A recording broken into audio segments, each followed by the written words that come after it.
Tonight, we're learning new information about a carbon monoxide leak at a Havelock business. An employee left a piece of equipment on, which left some feeling dizzy and even nauseous. Tonight, crews have cleared the scene. News Channel 12 Sharon Dankwa joins us live. And Sharon, when did this all start? Val, Havelock firefighters tell me this all started with a carbon monoxide detecting alarm. That's when crews were called to this warehouse right off of Highway 70 at around 4:30 this afternoon.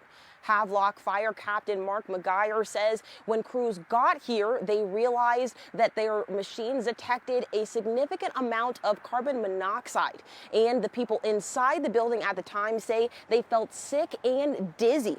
And now McGuire says crews spent about an hour airing out the building by opening up doors and using fans to push out the gas. The employees affected by the gas were evaluated by paramedics and no one was sent to the hospital.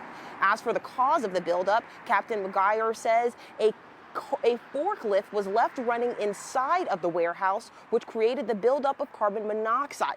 McGuire says the warehouse and the surrounding area has been cleared, and now people in the area are safe. Live in Havelock, Sharon Dankwa for News Channel 12.